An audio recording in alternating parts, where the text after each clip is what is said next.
It had been 4 months since hearing the news that Roria had become the Duke of Altia. Now, only 5 years remained until the original story was set to begin. The world, once blanketed in white by winter, was gradually transitioning into spring, a season that brought with it a lethargic drowsiness to all living things. Young master, no, perhaps I should call you Count now? I haven't had the succession ceremony yet.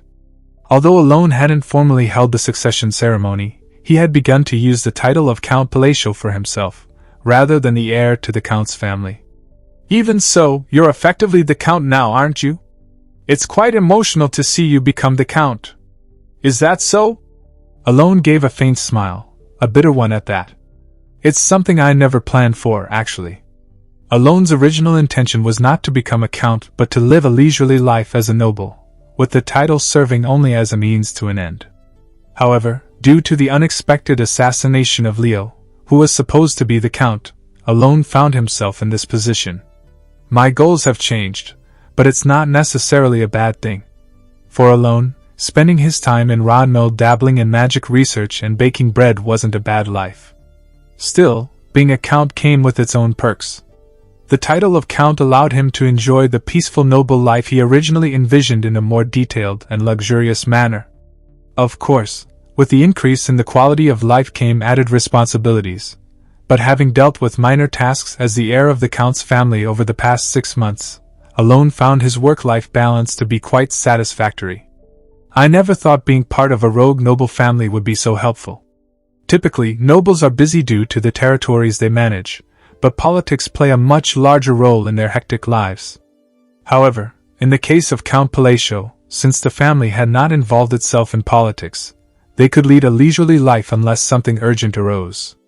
Furthermore, while the assassins who dealt with Avalon had indeed taken care of them cleanly, they left behind all the money they had accumulated. This meant that unless he indulged in excessive luxury, the wealth they had amassed would be enough to last for 5 years. By the way, have you found any new information? If you're referring to information about the assassins who killed Leo. When Alone nodded, Evan shook his head. It seems even the Information Guild is taking this matter seriously, as they're conducting a meticulous investigation, but nothing has been uncovered yet. I see. At Evan's words, Alone clicked his tongue in slight irritation. He wasn't investigating the assassins to exact revenge on Leo's murderers. The reason he continued the investigation was that the past he knew was gradually diverging from what he remembered. The butterfly effect. I suppose I should call it that. I had anticipated some changes. Alone had already expected that the past would change due to the actions he had taken. After all, he had intervened here and there to prevent the occurrence of troublesome events in the future, as well as to secure the 5 sins. Even a small flap of a butterfly's wings can create a storm, and the things he did were on a scale far greater than the flap of a small butterfly's wings. They were enough to create a hurricane. It's only natural that the past would change, though there are some changes I don't fully understand. Aside from the fact that he officially became a Count, Alone recently recalled one significant change in the future. Roria, who had become the Duke of Altia 6 months ago, was originally supposed to be dead. Yet, she not only survived but also became the Duke of Altia, and her influence in the underworld was growing rapidly. Alone wondered which of his interventions had caused this change in the future, where she was supposed to die but instead lived and rose to power. After pondering for a moment, he shrugged, realizing it was pointless to think about it any further. Instead, he shifted his focus back to the assassins who had killed Leo. That's enough. Stop the investigation. Is that really okay? There's still some curiosity that hasn't been satisfied, but if the Information Guild can't uncover anything, then there's no point in continuing.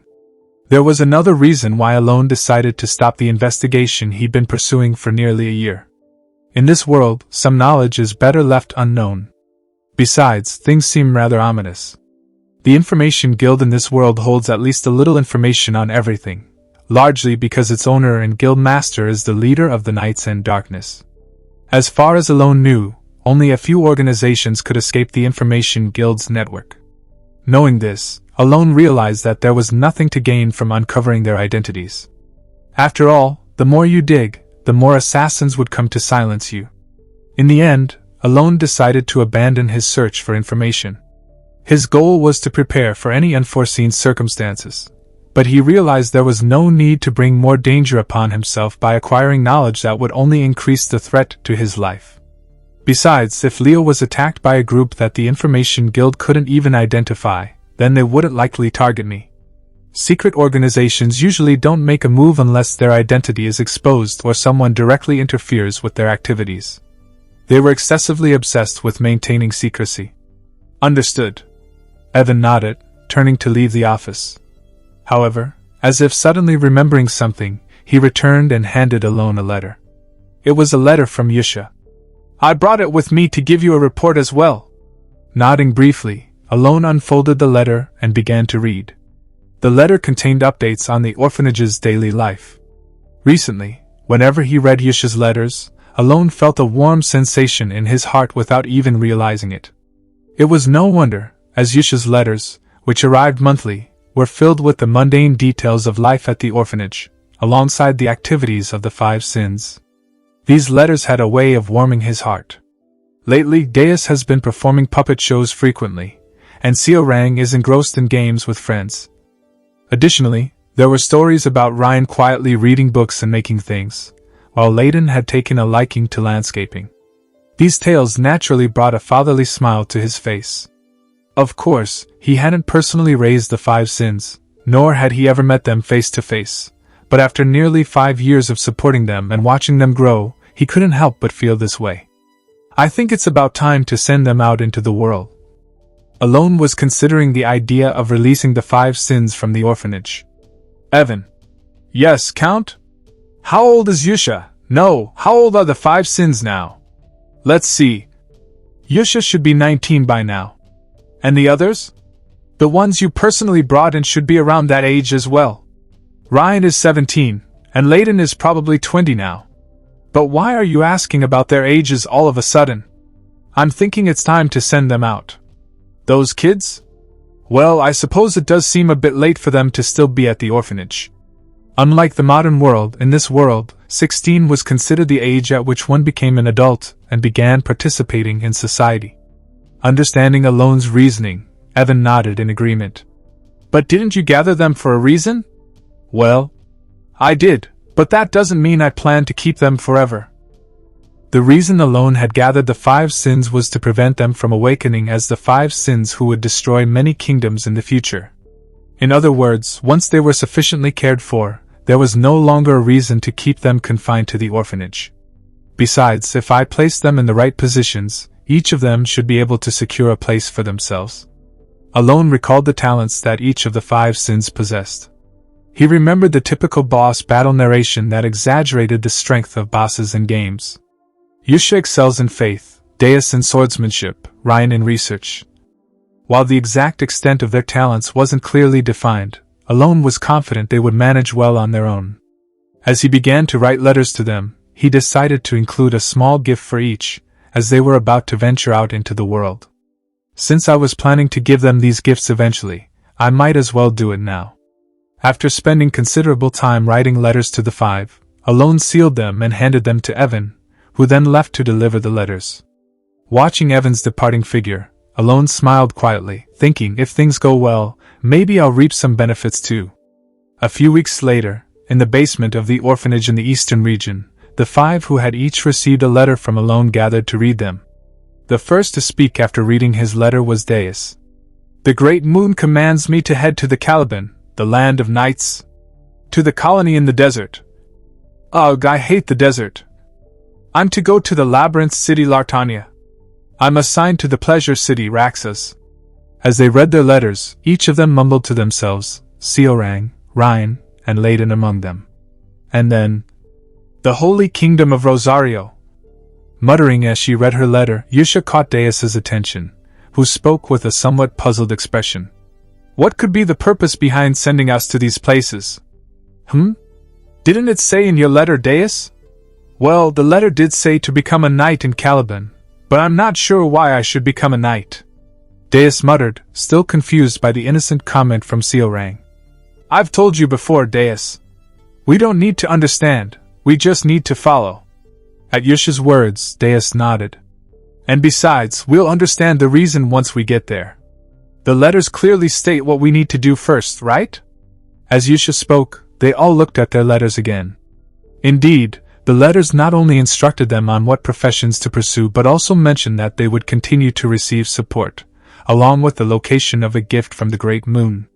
So, with Yusha's final words, "Just remember, everyone, don't ever mention the Blue Moon anywhere unless he speaks of it first."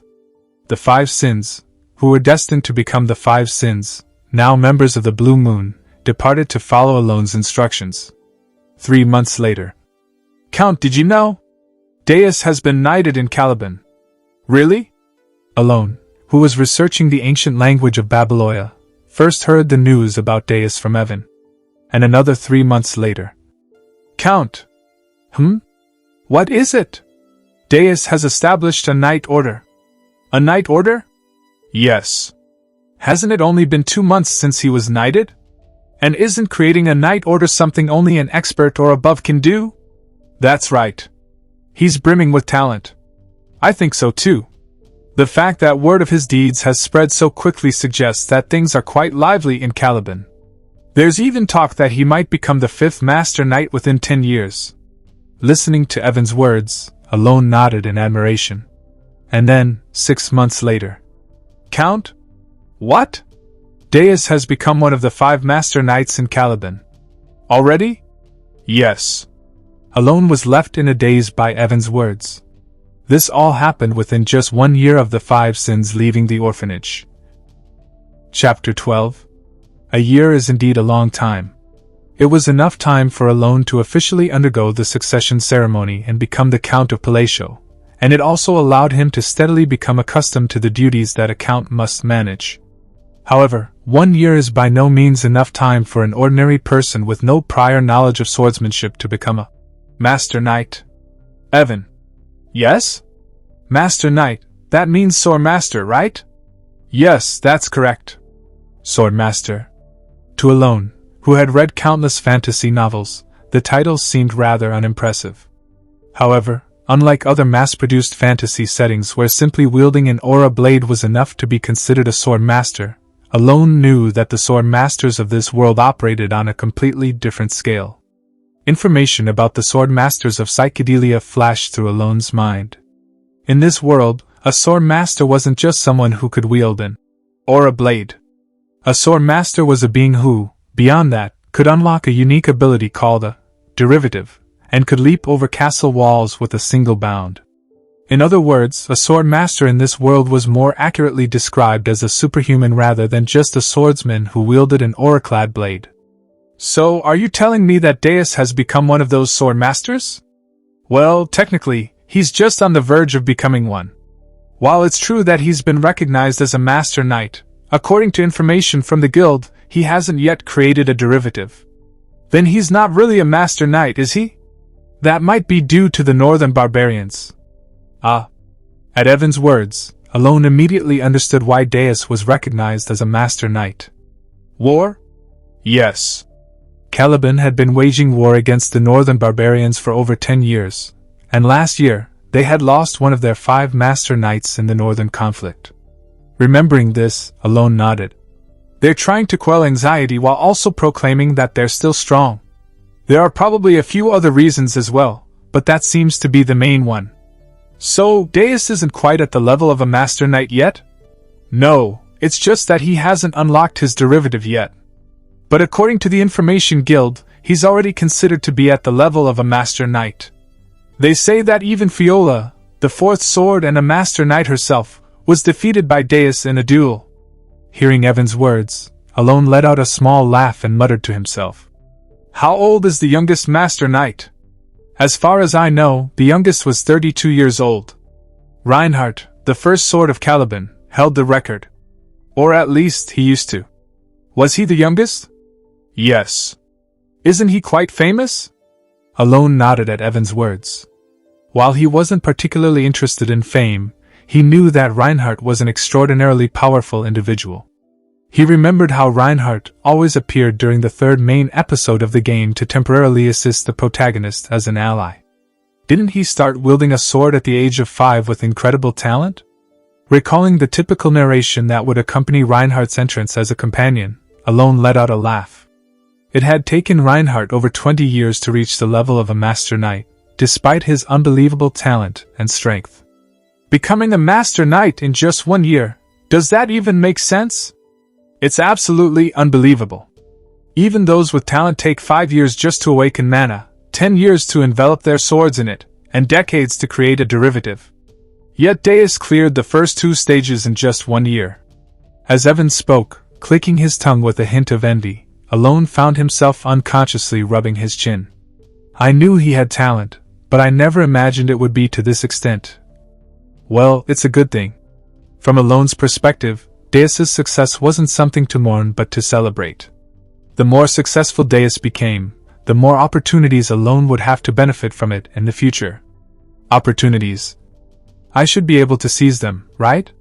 Alone glanced at the letters sitting on a desk in the corner of his office.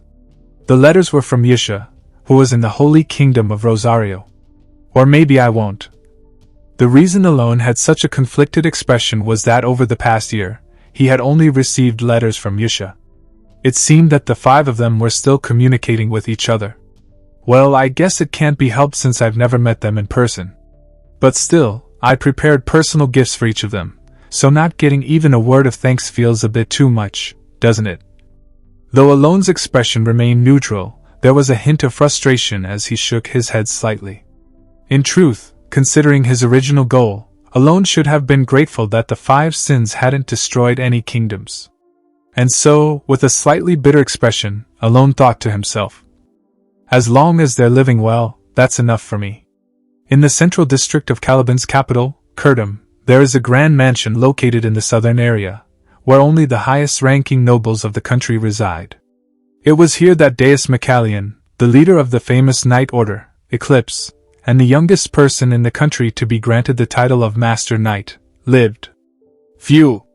In a stately office that wasn't quite to his taste but one he used nonetheless, Deus let out a quiet sigh, gazing leisurely out the window toward the mansion's garden. Brother!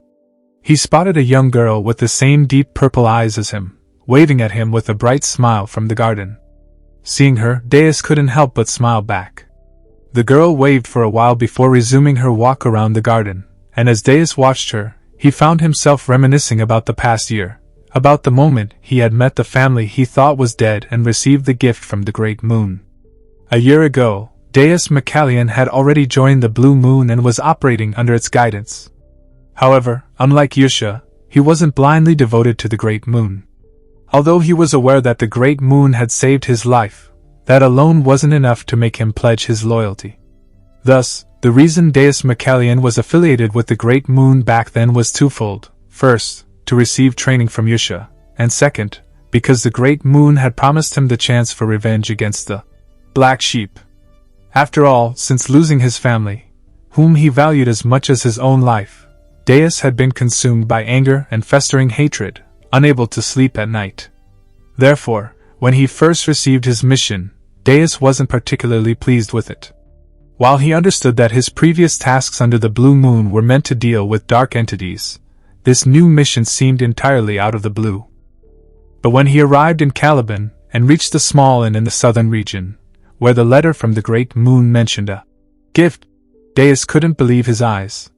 His sister, who should have been killed by the Black Sheep, was there, alive and well, working at the inn. Ahem. Deus cleared his throat awkwardly, even though no one else was around. Thinking back, he still felt embarrassed about how, upon seeing his sister at the inn, he had immediately embraced her and burst into tears. After that emotional reunion, Deus learned about everything that had happened to his sister, Silly. She recounted how she had been dragged into a dark place by the Black Sheep, waiting for her turn to be killed when a bright light suddenly pulled her back outside. She had nearly been sold to a slaver but was saved by a man named Evan. Then, Count Palacio had provided her with precious medicine and continued to support and protect her until Deus arrived. After hearing all of this, Deus couldn't help but wonder how the Great Moon had known all of these things. He had never mentioned his family to anyone in the Blue Moon, nor did Yusha know anything about what had happened to him, except that he had been attacked by the Black Sheep. But before long, Deus stopped pondering this mystery. Instead, he recalled Yusha's words, the words she would often say to him. He knows everything. Soon you'll understand why I follow him. At first, he had dismissed those words, but now they were starting to make sense. Remembering them, Deus offered his gratitude to the great moon. For someone like him, who had been consumed by vengeance, the survival of his sister, and the fact that his own name had been secretly protecting her, was the greatest gift and an incomparable blessing. No matter what happens, Deus vowed to repay this kindness. Following the great moon's orders, he became a knight in Caliban. Ironically, becoming a knight was easy for him. Aside from his existing abilities, Deus discovered that he had a surprising and exceptional talent for the sword. He knows everything. It was then that Deus realized that Yusha's words weren't just blind fanaticism but the truth. And by the time he became a knight, Deus understood why the great moon had sent him here to become a knight. My mission is to create a royal guard. Whether it was because of the battles with the barbarians or not, Caliban allowed anyone who gained the king's recognition to form a knight order. Moreover, if someone became a master knight, they were permitted to exceed the usual limit on the number of members in their knight order. But this knight order wouldn't be made up of street thugs. Instead, it would be composed of talented swordsmen who had come to Caliban to become knights. Commander, it's time. All right. Deus stood up, acknowledging the knight who had spoken to him with eyes full of respect. He headed toward the training grounds. The knights, dressed in the black iron armor that symbolized eclipse, were preparing to depart on an expedition to fight the barbarians. Standing on the inspection platform, Deus looked over the assembled knights. He knew that not all of them would return with smiles on their faces. However, for Deus, this wasn't a significant issue. The Knight Order, the royal guard that would serve the Great Moon, needed to be stronger, far stronger than they were now. Deus knew all too well that the Great Moon didn't desire a Knight Order that would fall to mere northern barbarians. And so, unlike other knight commanders who would encourage and inspire their troops, Deus drew his sword and quietly uttered the motto of Eclipse. Prove yourself under the moon! With those words, he embarked on the expedition to fight the barbarians, aiming to create the greatest knight order worthy of serving the Great Moon. Chapter 13. There were only 4 years left until the start of the original story. At the same time, it had been just over a year and 1 month since all the members of the 5 Sins who had been in the orphanage became independent. What is Seorang up to? Alone, who was looking at the letter from Yusha that had arrived today as usual, suddenly grew curious about Seorang. Although Yusha's letters always included stories about her and the other members of the 5 Sins, there hadn't been a single mention of Seorang since about 2 months after her independence. No way, she didn't die in some distant place, did she? After pondering for a moment, Alone shook his head resolutely. According to Yusha's previous letters, Seorang had already arrived in the desert nation. If she had followed the letter's instructions correctly, there was no way she would die in such a manner. The gift Alone had given her would turn her into a formidable Baba Yaga. That, too, as a gladiator in the colony, where the strong could gain everything. It was even written in the item description. It must be correct, right? Alone, who liked to read through every detail of item descriptions, thanks to the developer's habit of filling them with various bits of lore, recalled the phrase written in the item Seorang would acquire. If the sin of greed had obtained it, they would have fallen and become a sin, but instead, she would become a great warrior. I think that was it. Of course, the effect Alone received when he used that item was merely a 20% increase in critical hit rate, but the grand background story that came with it was why he had told Seorang its location. Furthermore, in case the item description turned out to be something truly insignificant, he also included the location of a hidden treasure. But it had been 9 months since he last heard from her. Maybe I should have just given her the treasure quietly? As Alone considered this, he shook his head briefly. The reason he had sent Seorang to the colony in the first place was because of the narration claiming she had the talent of a warrior. Moreover, since Alone couldn't support her for her entire life, becoming independent was a crucial process. No, it's better if she can make a living on her own. Therefore, considering Deus's absurd talent, Seorang surely hadn't died, but what on earth happened? While Alone wore a strange expression, pondering Seorang's whereabouts, In a desert cave deep within the southern region of the desert nation colony, a girl emerged. The girl, Seorang, looked disheveled. Dirt clung to various parts of her body, and her hair had grown so long it almost covered her face. However, unlike her appearance, Seorang's face bore a wide smile. "It's finally over." Stretching with a sense of liberation, she looked at the gloves on her hands. The golden claws adorned on them were a gift bestowed upon her by the Great Moon, the essence of the Golden Mane tribe. How could the Great Moon know where this was? After finishing the trial and emerging, she tilted her head in curiosity while gazing at the gloves. And rightly so, this essence of the Golden Mane tribe was a legendary artifact that had been passed down through her people, the Golden Mane tribe, for generations. It was truly deserving of the title. Legendary. Hundreds of years ago, this item had empowered the Golden Mane tribe, allowing them to ascend as the rulers of all beastmen and granting them the power to become kings. Of course, most of what she knew came from tales her mother had told her when she was very young. Having matured somewhat since then, Seorang had assumed those old stories were exaggerated to some extent.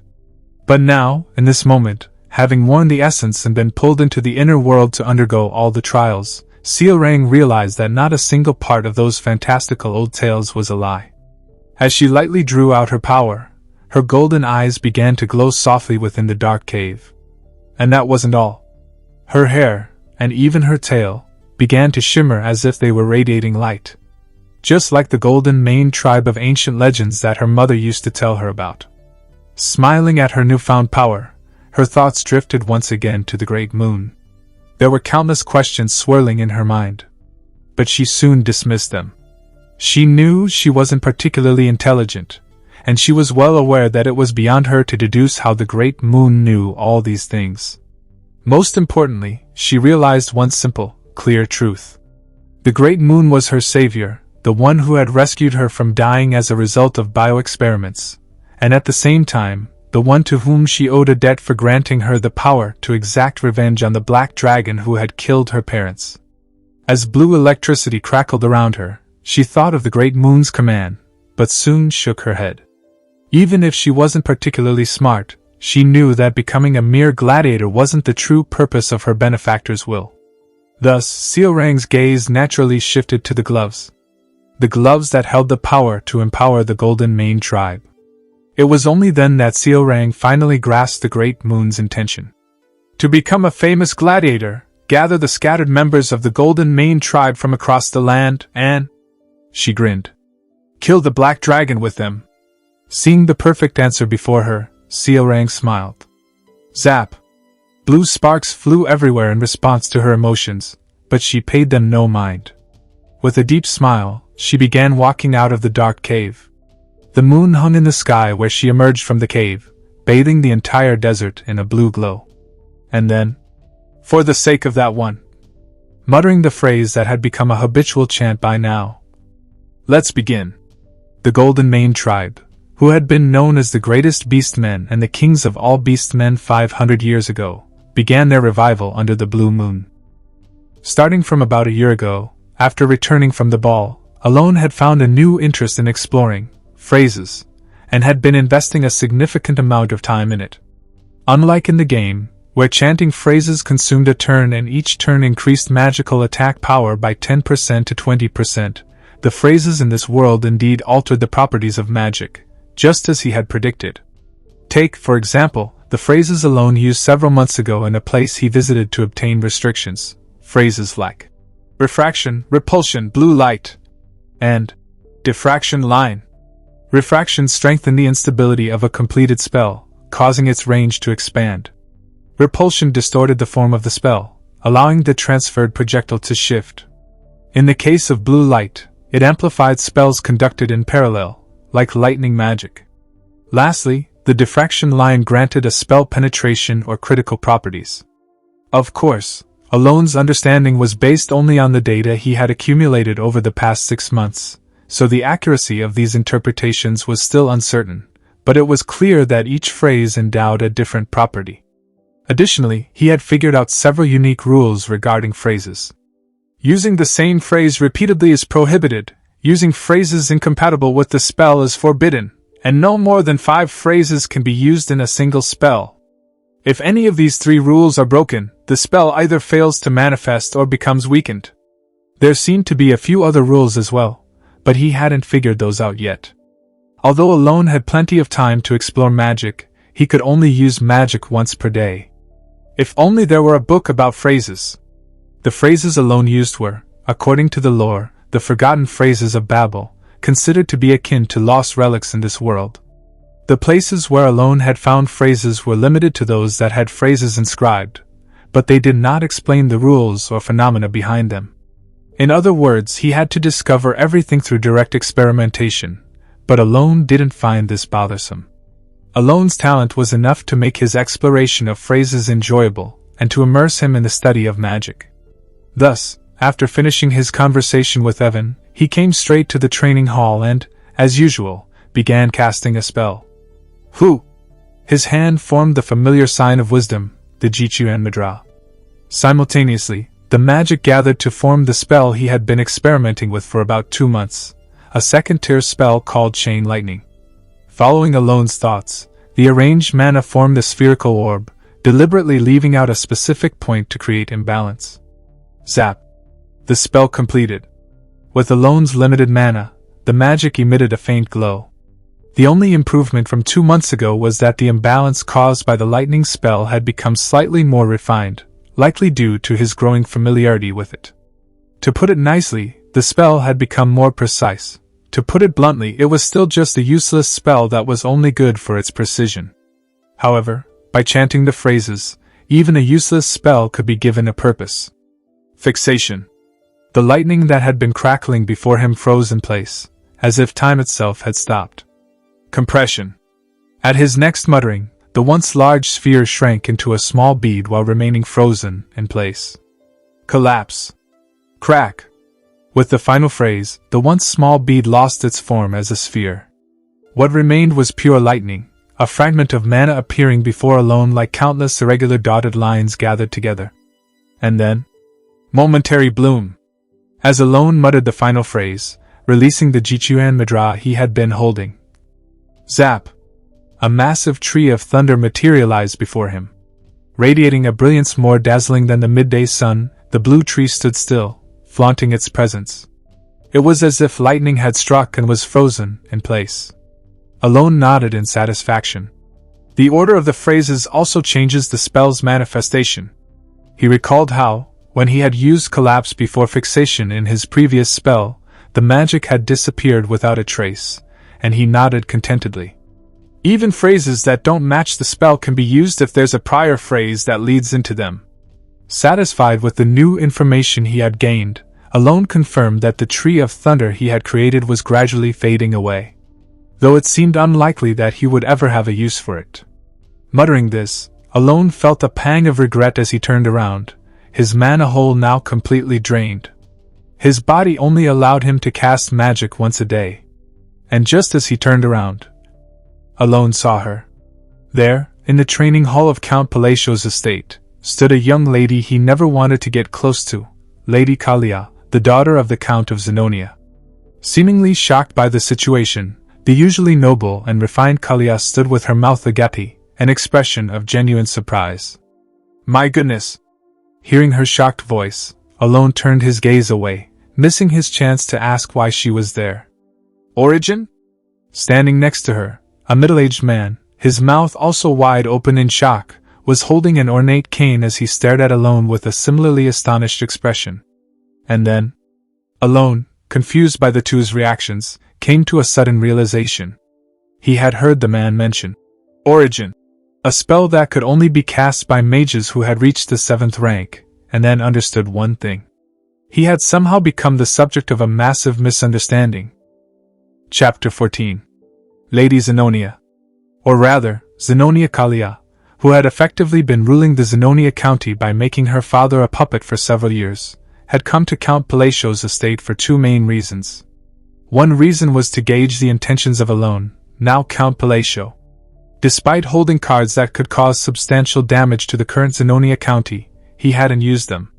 The relationship between Zenonia County and Palatio County wasn't necessarily bad, but she knew that the essence of the Count was similar to her own, a kindred spirit, so to speak.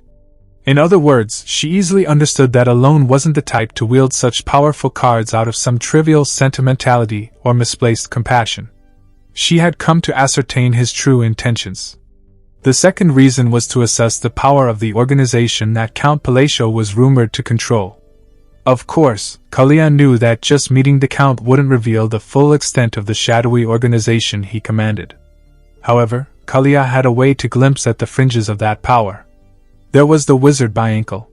He had once proposed a new theory on forgotten era magic within the magic tower, earning academic acclaim, but he was later expelled from the tower due to his excessively inhumane magical experiments. However, despite his expulsion, his rank was still 5th tier. He was strong enough to obliterate an entire battalion of soldiers by himself. Kalia had brought him along in exchange for assisting with his experiments, forging an alliance with him.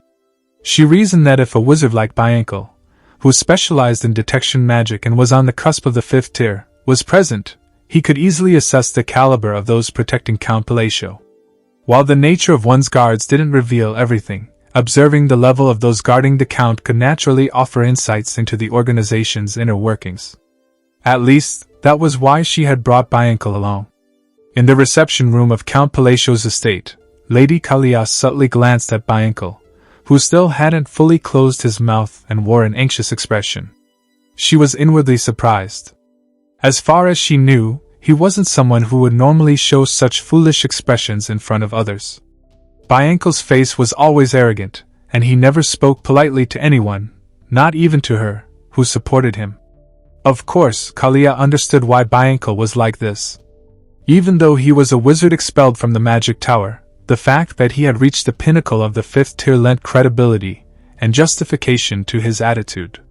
But now, Bianco's expression was extremely unusual. His face was still marked by shock, just as it had been earlier, and she could even detect flickers of fear, something she had never seen in him before. Why? Kalia felt a mix of curiosity and unease as she looked at Bianco. She had never seen him display such blatant fear. If he's reacting like this, could it really be that the magic we saw earlier was an origin spell? Kalia's thought was fleeting, as she quickly refocused on the present situation and met Alone's gaze. His eyes were the same as before. His gaze, which seemed to find no value in the current situation, moved slowly and indifferently over Bianco and Kalia. Silence. My apologies, Count Palacio. I've been rude. Kalia was the first to break the silence. Although she was still Lady Zenonia on the surface, she respectfully addressed the Count and apologized for entering the training grounds. Even though she tried to excuse her actions, peering into someone else's training ground was clearly an affront, even if not a serious one. After a moment of silence, Alone spoke. No need to blame yourself. Thank you. Under normal circumstances, I would ask why you visited the county, but before that, let me clarify one thing. Please go ahead. In response to Kalia's answer, Alone spoke without hesitation. What I used wasn't origin. It seems the wizard you brought along misunderstood. Is that so? Indeed. My magic skills aren't particularly exceptional. If I had to rank them, they would be around the 2nd tier. Naturally, Kalia didn't believe Alone's words. Even though she wasn't well versed in magic, she could easily tell that the magic Alone had displayed was anything but ordinary. She turned her gaze subtly back to Bianco and was even more surprised. His expression was worse than before. However, despite his sour expression, he seemed to have understood the underlying message in Alone's words. It was a warning to keep quiet about what they had witnessed here. It seems I was mistaken. Bianco forced out the words. Kalia was once again startled, hearing him speak in polite language for the first time in 5 years. He usually spoke informally.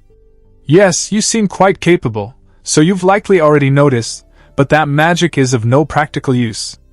Now then, since the misunderstanding has been cleared up, what brings you to the county?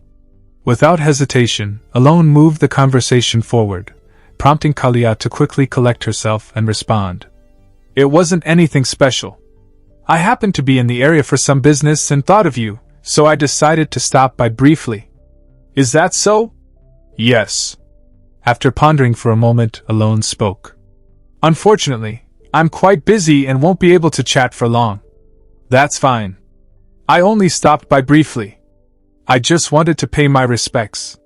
If you're in need of conversation, it might be a good idea to visit the Duke of Altia. The Duke of Altia, you say? Yes, I think the two of you would get along quite well. If you say so, I'll consider visiting the Duke. Lady Zenonia smiled as she replied to Alone, who spoke with an indifferent expression. However, her mouth was dry. Why would Lady Zenonia, from that notorious family in the West, visit you? Watching as Lady Zenonia's carriage gradually disappeared into the distance, Evan asked the question, and Alone answered. How would I know? Is that so? Evan looked puzzled, but Alone genuinely had nothing more to say this time. He couldn't guess why Kalia had come either. It's annoying that I showed her my magic. Alone thought about the wizard from Zenonia who had mistaken his magic for Origin. Let's just hope rumors about me using Origin don't start spreading. In this world, rumors carried more power than one might think. If a rumor spread that Alone could use Origin, a spell only supreme wizards in this world could cast, it might seem advantageous at first glance, but it would actually be a major headache. In this dark fantasy world, it wasn't hard to find madmen who couldn't resist picking fights with anyone strong.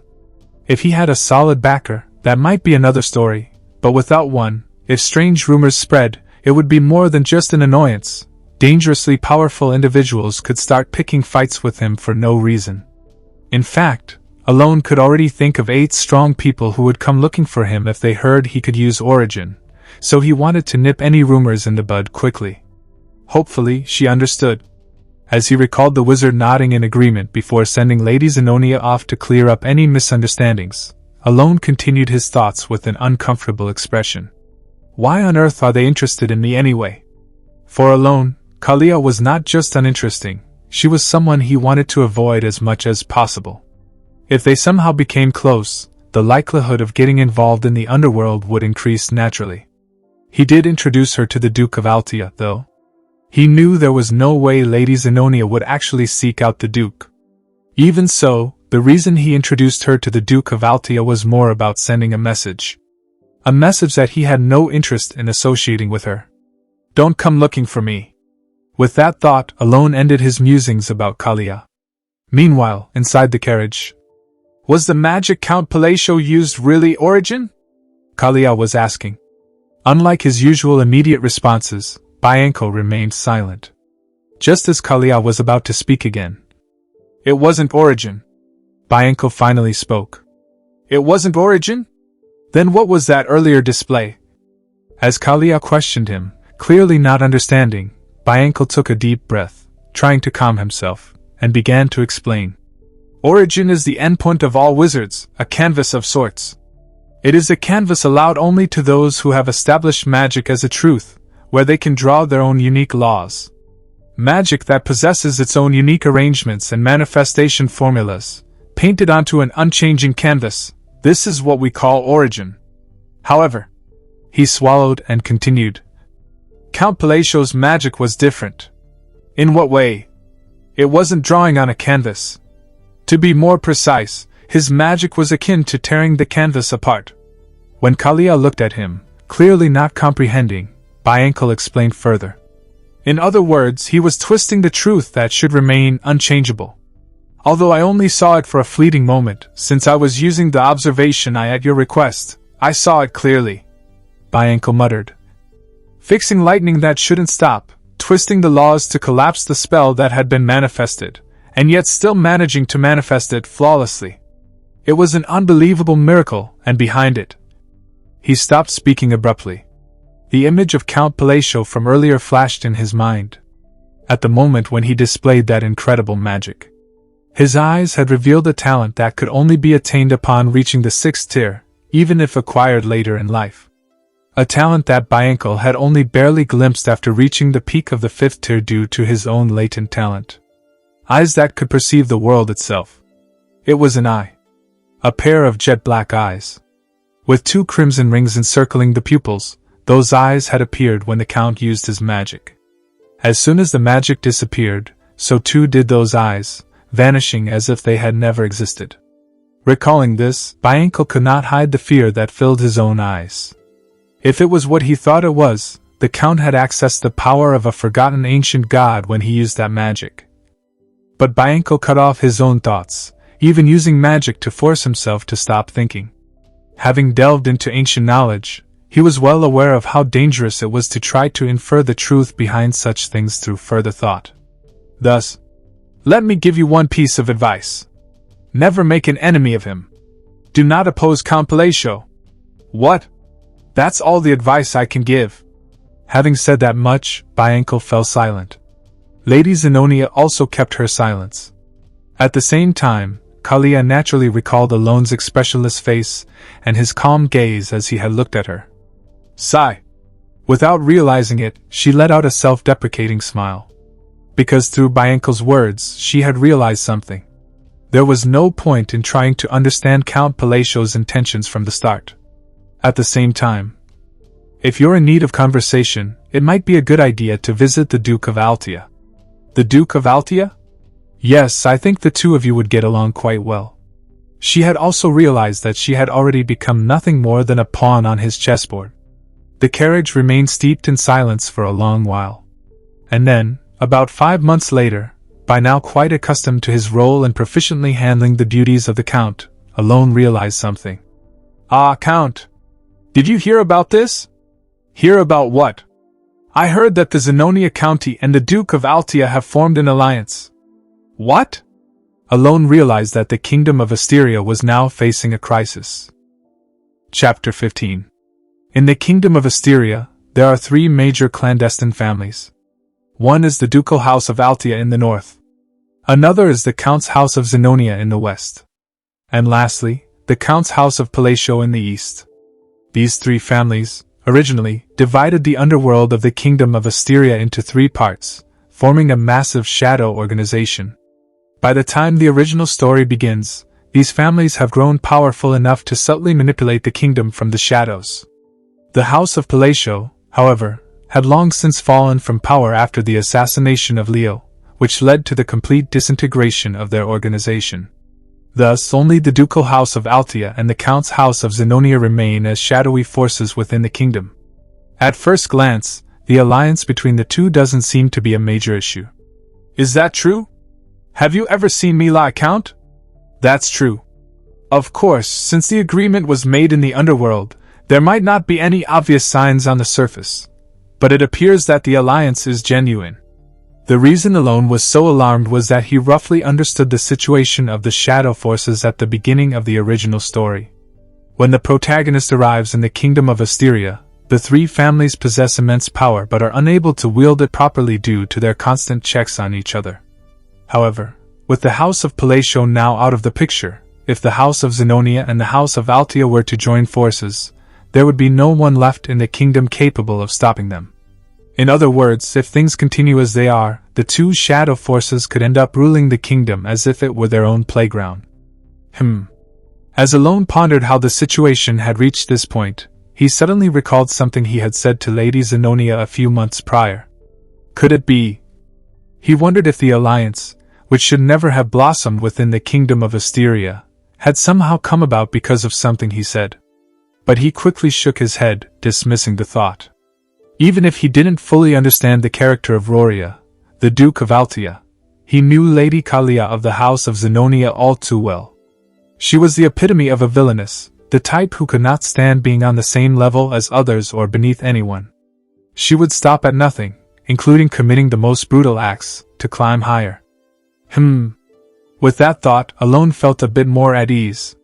Knowing Kalia's personality, the alliance was bound to be temporary. Evan. Yes. Bring me some stationery later. Stationery? Yes. Still, knowing that nothing in life is 100% certain, Alone decided to take some precautionary measures. Speaking of which, Count, I looked into the rumors about Seorang you asked about earlier. It seems the rumors have been spreading recently. Really? At Evan's words, Alone turned his head. What kind of rumors? I heard that he's been very active recently in the colony. He's even earned the nickname Golden Flash. The Golden Flash. With a brief sense of familiarity with the name, Alone sighed in relief. Although he had always believed that Seorang would never die in obscurity, he had been worried, which is why he had included a note in his last letter to Yusha asking about Seorang. I'm glad he's doing well. Indeed. In that place, if you gain enough fame as a fighter, you can be treated even better than a noble. If you're strong enough, you can even stand on equal footing with the king. With those brief thoughts, Alone accepted the stationery Evan handed him and spoke. Oh, and I'm planning to visit the tower in about a week. The tower? Yes, it might take some time. It'll only be 2 weeks, right? At Evan's puzzled question, Alone shook his head. It'll probably take about a month. A month? As far as I know, the Green Tower is only about a week's journey from the Count's estate. I'm not going to the Green Tower, I'm going to the Blue Tower. If it's the Blue Tower, then it will take a while, but is there a particular reason to go there? The Blue Tower is located between Caliban and the Labyrinth City, isn't it? As Evan said, the Blue Tower was much farther away, taking more than 3 weeks to reach. I have some business at the Blue Tower. Alone gave a brief answer and continued writing his letter, signaling that the conversation was over. Realizing this, Evan clicked his tongue in resignation and said, Then I'll start preparing in advance. Please do. With a light bow, Evan left the room. For a while, Alone wrote a letter to Lady Zenonia in silence. Once he finished sealing the letter, he let out a light sigh. It's going to be tough living in a carriage for 3 weeks just to reach the Blue Tower. Although Alone inwardly grumbled about how exhausting it would be, he was determined to go to the Blue Tower because there was something there he needed to obtain. I have no choice but to do this for the sake of my magic. At the Blue Tower, there was an item that could assist with his half-baked talent, which only allowed him to properly study magic once a day. As Alone thought about this, he suddenly remembered the Labyrinth City next to the Blue Tower. Labyrinth City. Labyrinth City, Lartania. In the heart of this city, fitting its name, there lies an endless labyrinth extending underground. It was one of the few places in Psychedelia where players could grind for experience and items without progressing the story. As the name suggests, the deeper one went into the labyrinth, the more experience and treasures they could obtain. However, no one who played Psychedelia ever reached the end of the labyrinth. Although it allowed players to level up without advancing the story, the game required players to return to the surface every 5 floors, which caused a day to pass a game. Even though the story didn't progress, time still moved forward. If a player focused on exploring the labyrinth and neglected the story, they might one day emerge to find the world in chaos. To avoid this outcome, players had to advance the story while exploring the labyrinth. Naturally, as players balanced both, they usually reached the 70th floor of the labyrinth before the game ended. Thus, no one ever reached the end of the labyrinth in Psychedelia. There was a rumor that someone using cheats had made it to the 150th floor, but there were more floors beyond that. As Alone recalled a vaguely remembered post from a community whose name he could barely remember, he switched his thoughts to Ryan. I hope she's doing well. Alone had sent Ryan to Lartania, not to make her a labyrinth explorer, but to train her as a magic appraiser. In Lartania, countless relics and artifacts were discovered daily in the labyrinth, making appraisers highly sought after. Magic appraisers, who could identify even the most detailed abilities of an item, were highly respected professionals. Moreover, by obtaining a certification as a magic appraiser in Lartania, one could live a prosperous life without worrying about money. That's why Alone had sent her there. Like the other 5 deadly sins, Ryan possessed a unique talent, the Library of Eternity, which was well suited for this role. Well, with the gift I gave her, she should find appraising a bit easier. Alone mused with a slightly awkward expression. Come to think of it, the gift I gave Ryan seems a bit small compared to what I gave the others. Unlike the gifts he had given to the other 5 deadly sins, Alone had only given Ryan an item specialized for equipment appraisals, which made him feel a bit embarrassed now. If it turns out to be insufficient, I'll have to provide some additional support later. Accepting that there was nothing he could do about what had already passed, Alone shrugged his shoulders. It was a leisurely day. Labyrinth City, Lartania. In the southern district of this independent city, which had an overwhelmingly large number of explorers and mercenaries compared to other nations, there was an appraisal shop called Merd. The shop, run by a magic appraiser who concealed their identity, wasn't located in the best area. Even in a labyrinth city where appraisers were highly valued, the central area near the labyrinth was home to numerous appraisal shops. In other words, there wasn't much reason for people to visit Merd in the southern district. Yet, despite this, a steady stream of customers visited the shop every day. Moreover, the types of customers were unique.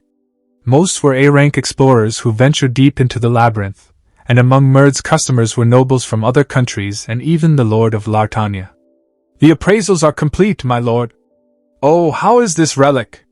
"It's a device that continuously generates flames when infused with magic." The Lord of Lartania smiled broadly as he received the relic from the masked woman and glanced down, noticing the black eye emblem engraved at the bottom of the relic. "Oh, could it be that this relic has the ability to be engraved?" "Yes." "How does the engraving affect its power?" "The efficiency has improved dramatically. Now, even with just a small amount of magic, the flames will last for an hour." "That's truly impressive. I'm always indebted to you." "Think nothing of it." With that, the masked woman gave a light response to the masked man's words. The Lord, with a delighted expression, vanished from sight as he left the room. Once the Lord had exited, leaving the office in silence, the woman, who was actually Ryan, removed her crescent moon-adorned mask with a sigh. She gazed out the window at the engraving the Lord now held in his hands. That very engraving was the reason why the shop Merd, despite being located in the southern district, was earning more money than any other appraiser's shop. Ryan could do more than just appraise relics brought by high-ranking individuals. She could also engrave certain relics to further enhance their abilities. However, this was not Ryan's own ability. Her talent lay in using the library to accurately identify the nature of relics and determine which specific relics could be engraved. The ability to engrave was thanks to the gift from the Great Moon. As Ryan turned her gaze slightly and opened the door to the adjacent office, she entered a small room where a golden eye, surrounded by a blue halo, was operating. 248/500. Looking at the display floating above the halo, Ryan recalled the first time she had discovered this gift from the Great Moon. At first, Ryan, like the others, didn't understand why the Great Moon had sent her to the Labyrinth City and made her an appraiser. Although she suspected it was related to dealing with the Black Ones, given her knowledge of their forgotten existence, she still couldn't fully grasp the connection. At the very least, she knew from her library how powerful the Black Ones were, but she couldn't see how becoming an appraiser was related to fighting them. But after discovering the gift from the Great Moon, she had no choice but to change her thinking. The gift was the Eye of the Wanderer, an artifact capable of appraising relics that contained a certain level of magic. However, Ryan, with her library, instantly recognized that this eye was far from ordinary. Even though it initially appeared as nothing more than a simple sphere, Ryan unlocked the seals layered upon it, seals that even her library didn't recognize, and it revealed its true form, unlocking one specific ability. That ability was engraving. Engraving allowed her to inscribe certain relics from the upper echelons, thereby enhancing their abilities. But ironically, the first thing the Eye of the Wanderer unlocked wasn't an ability, per se. Rather than an ability, it was a means to offer sacrifices. With each engraving, the relic's power would increase, but Ryan knew that the golden eye absorbed something unknown in exchange for the engraving, something even she couldn't comprehend. She could sense that the eye was fundamentally changing each time this happened. My task is to awaken this eye. When Ryan realized this, she came to two conclusions. First, only she could awaken this eye. The eye only responded to relics with specific patterns from the upper echelons, and if she brought it a relic that didn't meet these criteria, the accumulated power would diminish. Second, the eye would eventually grant her enough power to stand against the Black Ones. Thus, Ryan followed the will of the Great Moon, watching as the eye gradually awakened with each relic it absorbed. Everything is to kill the Black Wolf. Muttering this to herself, Ryan gently caressed the golden eye floating in the air. And to follow his will. A faint, inexplicable fanaticism gleamed in Ryan's eyes. About 3 weeks later, As Alone had told Evan, he arrived at the Blue Tower by carriage. Originally, he had planned to meet the Tower Master as scheduled, but unfortunately, the Tower Master was absent, so he had to meet with the Vice Master instead. But then, "Come on, hurry up and state your business. I'm busy." Faced with this curt and dismissive attitude, Alone wore a bewildered expression. Chapter 16. The status of a wizard on this continent has a rather peculiar structure. Like in many other fantasy worlds, wizards generally hold a high status, but when a wizard belongs to a tower, their rank eventually reaches a point where they hold a status comparable to that of nobility. This isn't just because of the difference in skill between wizards who are part of the tower and those who aren't, but fundamentally because of the tower itself. There are only 6 towers in this world, and they monopolize the production of various essential goods for the United Kingdom, including high-ranking nobles. In other words, the combination of a wizard's combat prowess and the exclusive production of necessary goods elevates the tower's power to the level of noble authority. Moreover, the authority of the Vice Tower Master, who can be considered the deputy master of such a tower, is said to pierce the heavens. Despite knowing all of this, isn't this treatment a bit much? Alone looked at the Vice Tower Master with a bemused expression, though his face remained impassive. She, draped in a blue cloak symbolic of the Blue Tower, and with long blue hair cascading down to her waist, leaned her head on one hand, as if bothered by everything in the world, while holding a pen in the other. Her name was Peenia Chryson. In Psychedelia, she appears once or twice in the main story as a wizard who, at the young age of 22, had reached the 7th rank, a ridiculous talent. She was also a powerful wizard with an origin. However, at this point before the original story begins, she has not yet become the Tower Master and seems to be at the 6th rank rather than the 7th. As I mentioned before we met, I've come to talk about the Shimon. What about it?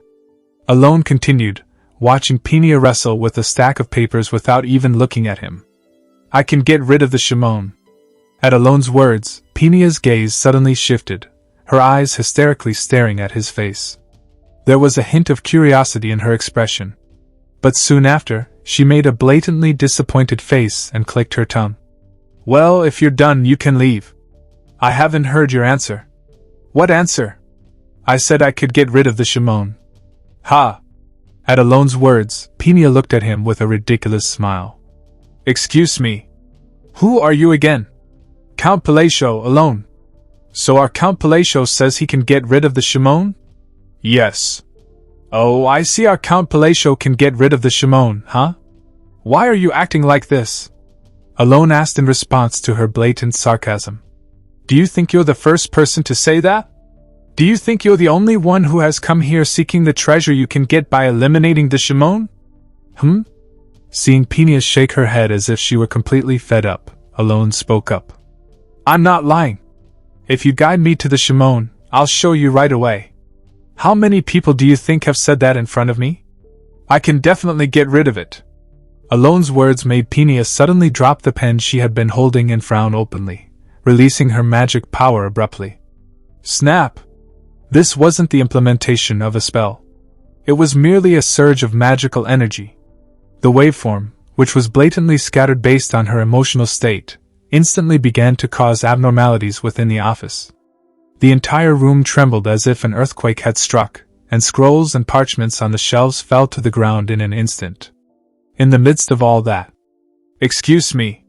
It's starting to come to light that you only became an count because a bunch of trash conveniently died, and now you're desperate for a move to turn things around. But you shouldn't be causing trouble here, right? As Peenia lowered her voice, filled with hysteria, Alone realized 2 things anew. The first was that, despite seeming to be consumed by work, she was surprisingly well informed about the outside world. In fact, just as she said, since becoming a count, he had lived quietly without interfering with the underworld, and rumors about him had started to spread. The other realization was that the anger that had surged within him, unable to tolerate the way she treated him earlier, had strangely subsided, as if it had been cured. She's terrifying. Alone thought, realizing that despite not having reached the 7th rank, Peenia was clearly a superhuman who had transcended the realm of ordinary humans, as evidenced by the strange phenomena she created with just a scattering of magical energy. I shouldn't push my luck, or I'll end up snapped in half. Even though he was a second-rank wizard, Alone fully understood that if Peenia chose to use her magic, his life would be in danger, so he spoke. If you don't trust me, I'll stake my entire fortune. What? Despite feeling fear, Alone's expression remained as impassive as ever. I mean it. If I can't get rid of the Shimon, I'll donate my entire fortune to the Blue Tower. No, since this is a private deal, I'll hand it all over to you personally. What nonsense! Of course, you don't have to stake anything. I'll be the only one to do so, and I'm willing to swear an oath if necessary. Peenia frowned at Alone's words, but he continued with the same impassive expression. This seems like a fairly good deal for you, considering you'd only be wasting a little time. What do you think? After a moment of silence, Peenia responded. Write up a contract. Peenia Chryson, a prodigy who reached the 6th rank at the mere age of 21, and the current Vice Tower Master of the Blue Tower, following her master, the Tower Master. She led Alone down to the underground, stopping in front of the door where the Shimon was kept. It's here. Once you open this door, the Shimon will be inside. Without hesitation, Alone moved his body to grab the door handle at her words. Remember, since we've already written up a contract, I won't go easy on you. If you fail, the entire fortune of the Palacio family will be mine. Got it? Despite Peenia's warning, Alone calmly turned his head to look at her. His emotionless eyes, revealing nothing, glanced at her as he spoke. There's no chance of that happening. Creak. With those words, he opened the door without hesitation and stepped inside, and as Peenia watched his retreating figure, she recalled the rumors about him. Once, he was known as the hidden figure behind the Palacio family, who killed all the other heirs to become the Count. But over the past 3 years, his reputation had changed significantly. Now, people thought it was all just a coincidence, that he was simply a lucky fool who became a Count because the other heirs died. Of course, some still believed he had reasons for not being active, but after meeting him in person, Peenia thought the rumors leaned more toward the latter. Judging by his demeanor, he might look first-rate, but it's already over the moment he decided to close the Shimon looking like that. Peenia was also aware that Alone's atmosphere was unusual. His inorganic eyes. A face so thoroughly devoid of emotion that it was hard to believe he was an ordinary human. For a moment, even she was silenced by his presence, but it was only an atmosphere. Having assessed his talent, Peenia couldn't help but laugh. He has talent, but it's only slightly better than most. His mana core is excessively small, and even at best, his rank is just at the edge of the 2nd rank. He doesn't even possess the eyes, which are essential for reaching the 6th rank. The Count of Palacio astonishingly lacked any significant talent. He didn't have the eyes, a necessary trait for becoming a high-ranking wizard, nor did he have a vast amount of mana. His magical rank was only at the 2nd rank, and while his sensory perception was decent, that was all. Sensing ability, among the many talents a wizard must possess, doesn't rank particularly high. In the end, the very fact that he came here confidently claiming he could eliminate the Shimon with such a mediocre talent only confirmed to Peenia that the rumors about him leaned more towards the latter. She made a pitiful expression as she watched him, then turned her gaze to the rift in the center of the room, glowing with a purple light. The rift, which wizards refer to as the Shimon, Time Gate, is literally connected to some unknown subspace, making it an extremely troublesome phenomenon. Shimon, which appears primarily in places where magic is heavily used, causes considerable damage to its surroundings. For example, beings from another dimension might cross over through the rift, or it might suddenly absorb all the surrounding magical energy, creating a mana vacuum in the entire area. I heard they tried various methods to erase the Shimon in the early days because of this. As far as Peenia knew, no wizard had ever succeeded in erasing a Shimon. If research on Shimon had continued for a long time, there might have been a chance to find a way to eliminate it eventually. But for now, that method did not exist. In the first place, even if a Shimon appeared suddenly, it would naturally disappear after about 1 to 3 months, leaving behind a relic. Although the principle behind this was still not understood, Wizards did not bother to spend time and resources researching methods that showed no promise. However, in the case of the Blue Tower, the shimon that was expected to disappear in a few months had already been causing trouble in the tower's basement for over 2 years, without any sign of disappearing. Pinia, lost in these thoughts, watched Alone, who had approached the shimon without taking any action. Despite the passage of time, Alone remained motionless. Just as Pinia clicked her tongue and was about to speak. Tap. Alone formed a hand seal. Pinia was slightly intrigued as she watched him suddenly raise his hand to form the Wisdom Fist seal. Instead of using a staff as a medium, he used his own hand, employing a method that was considered primitive even in ancient magical texts, methods rarely studied, even in academic circles. Just come out. However, Pinia was only mildly curious. She had no intention of giving Alone any more time. She never imagined that someone using such an outdated method from a strange book could close the shimon. But, the moment he softly muttered something. Just come you. Pinia's irritated words stopped abruptly. No, not just her words. Everything stopped. Her half-open mouth. Her furrowed, irritated eyes. Her body. Even her breathing. Everything stopped. And then, she saw it. The thing that emerged before the count. Screech. In front of Pinia's focused gaze, something that was once purely black made an unpleasant sound as it opened its eyes. Upon realizing it, she saw that it was an eyeball. An eyeball with 2 red rings. It simply stared at her. If it had ended there, it would have been fine. But, Pinia's eyes, the talent she needed to advance beyond the 6th rank, instinctively discerned the essence of what was before her. She didn't know what it was. But she understood. This allowed Pinia to grasp one piece of information. That thing was a concept so simple it could be encapsulated in a single word. It was Ga. The moment she began to realize it, Pinia forcefully halted her thoughts. Her magic, which had stopped even her breathing, moved instinctively to cut off her thoughts. Because she knew. That thing in front of the Count was something she must never comprehend. Understanding it would be akin to drinking from a poisoned chalice that would inevitably lead to destruction. So, at the very moment she stopped thinking, barely remembering to breathe. Heh. The eyeball, which had been staring at her until now, smiled. Then, with a black hand that had formed at some point, it gently raised its index and middle fingers to her lips. An absolute command of silence. Understanding that this was Alone's demand, Pinia, filled with sudden fear, blinked her eyes, and as the eyeball disappeared, the magic ended. The place where the purple rift had disappeared was now calm, and Alone let out a small sigh. It's done!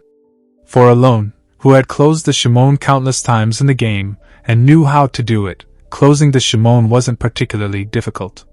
After all, shimon wasn't closed with magic, but with a special. I swear I won't tell anyone.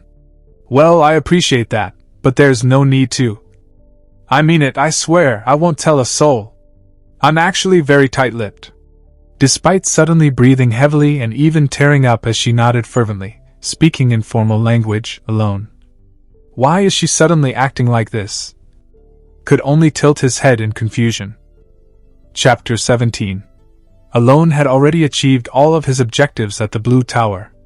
His goal was to obtain the artifact hidden in the underground chamber of the tower, and now that he had it, there was no reason for him to stay any longer. He decided to leave the Blue Tower immediately, partly because there was no reason to linger, but also because Pinia, who was already annoyed, might cause trouble if he stayed. Although he knew she wasn't an entirely irrational person, there was always a chance that something unexpected could happen. He thought this way just after he dealt with the artifact and let out a secret sigh of relief. But then... What is this? It's a potion I made. Alone glanced at her, forcing a smile despite his sharp gaze, and then picked up the potion bottle from the table. The liquid inside was a deep blue, and it emitted a white glow when shaken slightly. This is a magic recovery potion, and a highly valuable one at that. In this world, magic potions don't work immediately like in other games. Instead, their effects appear gradually. Therefore, it would be more accurate to call them magic recovery enhancement potions, rather than just Magic recovery potions. However, among all the potions, the 5 bottles Pinia placed before Alone were the only ones here that truly lived up to the name. Magic recovery potion. The highest grade potion he held could restore some magic power almost instantly, just by drinking it.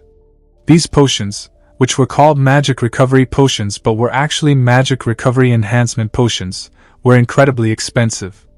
Alone had once tried to buy a magic potion when he felt inconvenienced by only being able to use magic once a day, but the price had almost made him faint. I think the cost of these 2 bottles alone could buy a small villa. As he stared at the potion for a while, he turned his gaze to Pinia. Her awkward smile revealed a hint of nervousness, and as soon as he looked at her, she spoke. "Do you like it? I understand it's a high-grade potion, but why are you showing this to me? I'm giving it to you. You're giving me this potion?" "Yes." A question mark appeared in Alone's mind. He could somewhat understand why her attitude had changed immediately after he closed the artifact. She might have felt a bit of gratitude or awe since the method to close the artifact was unknown until now. But to Alone, Pinia's current behavior didn't seem to stem from gratitude or awe at all. Does she misunderstand me like that wizard who came with Lady Zenonia last time? With this thought in mind, Alone spoke. "Just to clarify, I'm a second-rank wizard." "Yes, I know. Of course, you're a second-rank wizard."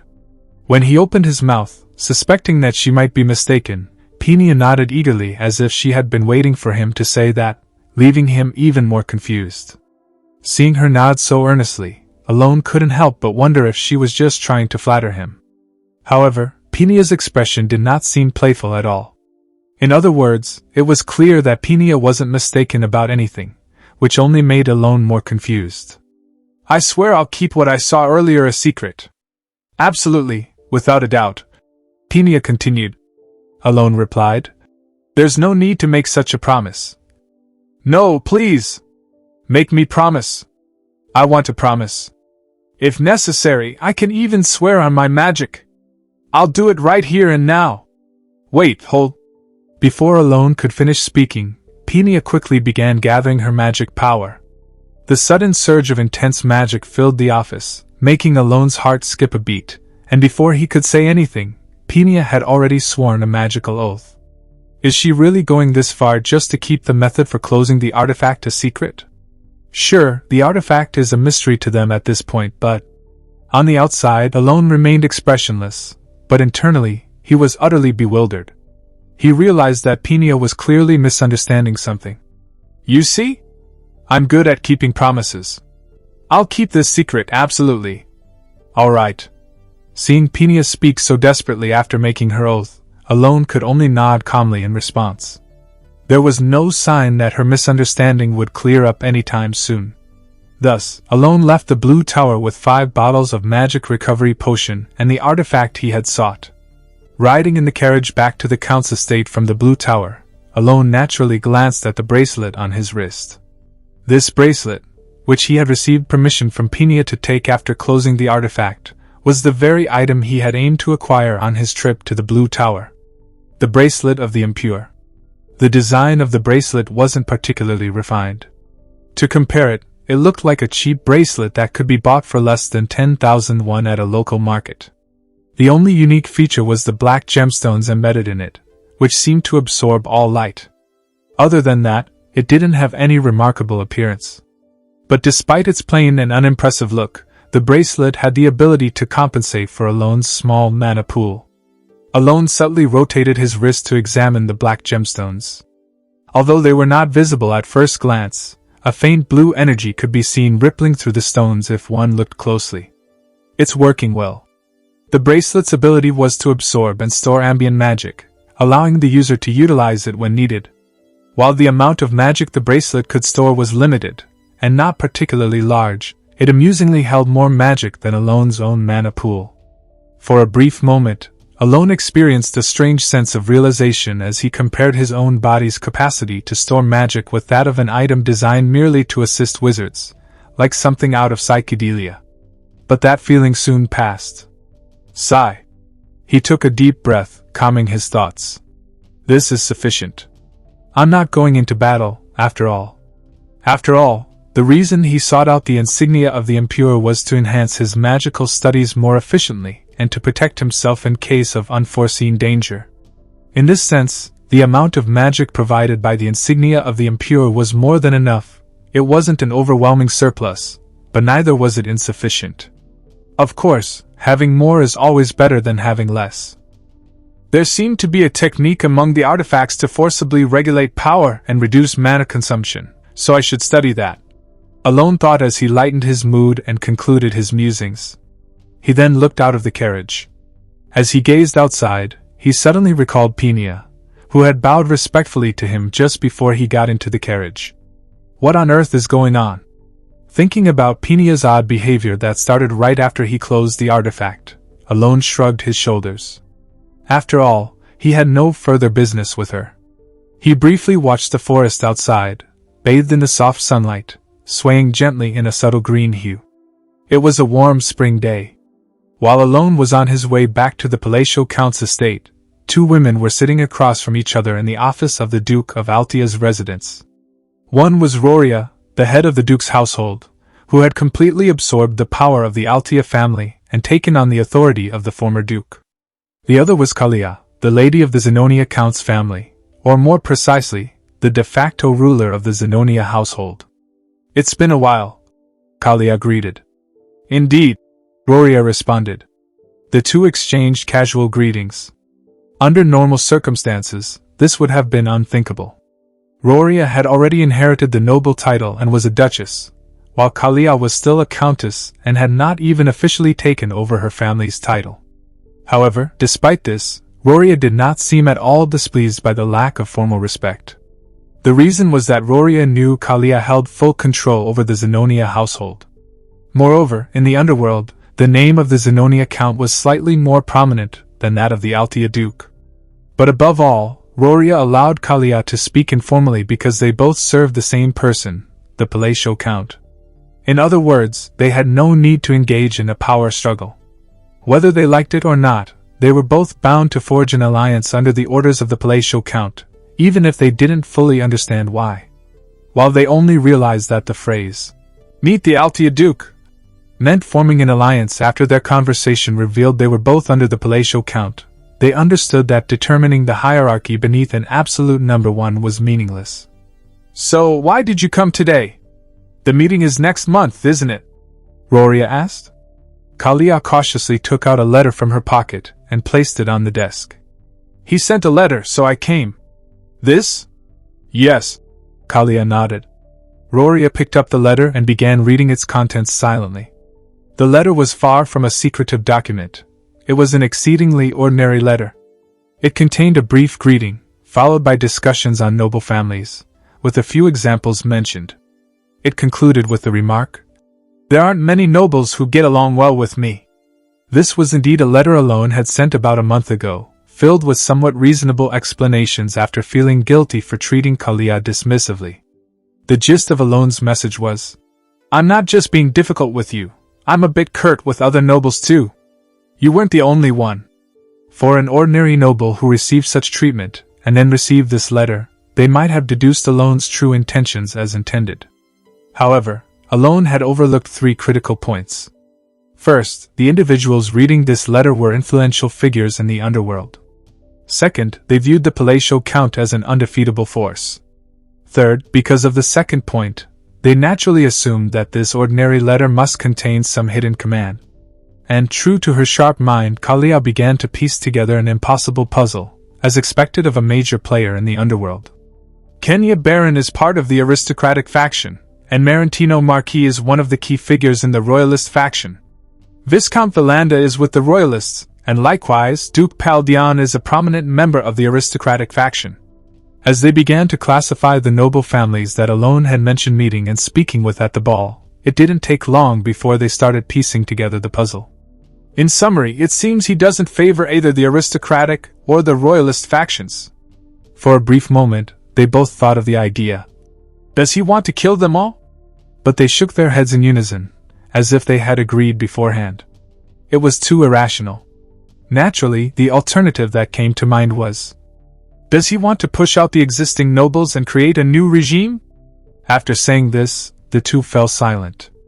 Normally, this would be an impossible scenario. Changing an already established system isn't something that can be achieved by just a handful of nobles gathering together. But for these two, who breathed politics like air and constantly weighed the scales of power, the story was entirely different.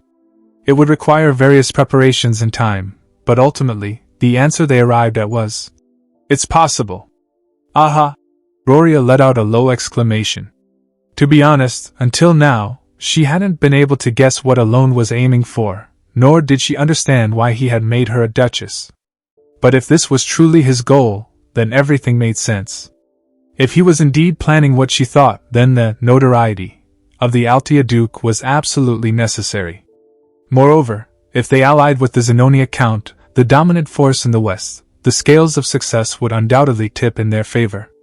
"It seems that must be the case," Roria said, shuddering as she realized the true intent behind the Count's actions. And so, late in the afternoon, as the sun set and the twilight descended, they began to draft their plans in a room where not even a magical lamp was lit. A strange puzzle had been pieced together, and was now beginning to move on its own. At that very moment Alone. In a forest where the early sunset brought a drop in temperature, he was eating a sweet potato. Tasty. Completely unaware of anything, his small remark as he took a bite of the sweet potato faded into the forest. Chapter 18. It has been a month since Alone returned from the Blue Tower. Having acquired the insignia of the impure, Alone could now use magic 3 times a day, and by carefully managing his mana, he could even use it up to 4 times. Today, he realized one of the new rules about phrases. Even if the same phrase doesn't overlap, using a similar phrase can produce an effect similar to overlapping. However, he hadn't yet fully figured out that to overlap phrases, certain specific phrases had to precede each spell. It seems to have something to do with arrangement. Alone pondered briefly. "Your magic is getting stronger the more I look at it, my lord." But before Alone could fully address his thoughts, he was interrupted by Evan's voice, snapping him out of his reverie. "Is that so? It's not just is that so, look over there." Following Evan's words, Alone turned his gaze, and there, in the middle of the training ground, was a deep, wide depression in the ground. "A second-tier spell shouldn't be this powerful, right?" "Well, you've always used spells that don't seem like second-tier spells, but there's a noticeable difference between now and a few months ago." Alone glanced at the sunken ground. "Indeed, for some reason, I've felt that my magic has been growing stronger." The spell Alone had been experimenting with was Gravity, a second-tier gravity-based spell. However, even gravity magic at the second-tier level shouldn't be powerful enough to crush a person or carve out the ground like that, even if the power is focused.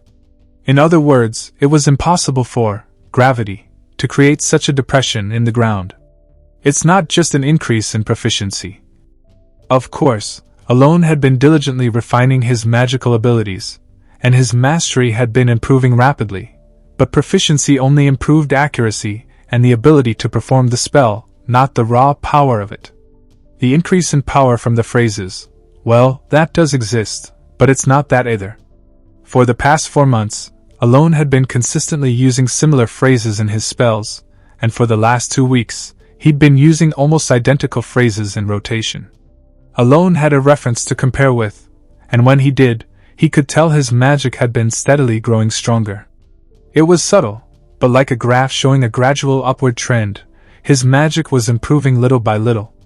It can't just be that I've become more familiar with the phrases and that's made them stronger, right?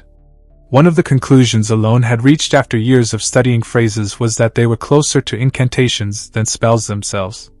The more a phrase was recited, the more it served as a trigger to alter or add a special characteristic to a spell, not something that made the spell stronger through mastery. So, his increasing proficiency in the phrases couldn't explain the growing power of his magic. This led him to consider various possibilities. In this world, there are only 2 reasons why someone's power would suddenly increase, either through divine favor or by gaining compensation from a curse. I'll rule out the former. Even though he was a count, Alone was just a noble from a small kingdom, and at this point in time, he was even being subtly disregarded by the underworld, so receiving divine favor didn't seem plausible. So that leaves gaining compensation from a curse by suffering some kind of loss. At this thought, Alone's expression grew uneasy, but he quickly shook his head. In this world, gaining compensation from a curse meant either receiving a curse from someone who sacrifices themselves or placing a curse on oneself. Even the curse was a ritual used only in the East, and at that time, no one Alone was connected to had any ties to the East. In short, neither the former nor the latter applied to him. Alone repeatedly reminded himself of that. Thus, the conclusion he arrived at was, "I guess I'm just in good condition today. Is that it? That's it. There's no reason for my magic to get stronger." It was denial. "I heard a letter from Yusha arrived today. I should go and read it." With that, he decided to stop his magical research and headed to his office to read Yusha's letter. The Holy Kingdom of Rosario. Unlike the Holy Empire of Bardiacan, which lies beyond the empire and worships the sun as its primary deity, Rosario venerates Cyronia, the goddess symbolizing the moon and peace. In front of the convent located to the east of its capital, the city known as the White City due to all its buildings being pure white, stood a holy knight. His name was Roque, and he was clad in platinum armor symbolizing purity, matching the city's namesake. Cautiously, he opened the door and stepped inside. Not long after, he saw a nun with white hair standing before the statue of Cyronia outside the convent. Dressed in a neatly arranged habit with a gentle smile on her lips, she didn't seem to be of a particularly high rank. In Rosario, those of higher ranks always wore the sash of divine grace over their shoulders, but this nun did not. In other words, the nun standing in front of Roque was clearly of a lower rank than the holy knight. "Greetings, sister." However, upon seeing the nun, Roque immediately bowed and spoke. "Hello, Sir Roque. Have you been well?" The nun smiled as she accepted the knight's greeting. It was an unusual situation. Yet neither Roque nor the nun expressed any doubt about the situation. Instead, it seemed entirely natural to them. "Yes, thanks to you, sister, I was able to save 8 children and 25 lives in a small village to the east." "That's wonderful." "It's all thanks to you, sister." "Not at all, it was you who saved them, Sir Roque." Her voice was soft, but Roque, maintaining a resolute expression as if determined to keep his conviction, spoke again. "Yes, I was the one who saved them, but it was you who showed me the way and gave me the strength when I had nothing." In truth, Roque had not always been a holy knight.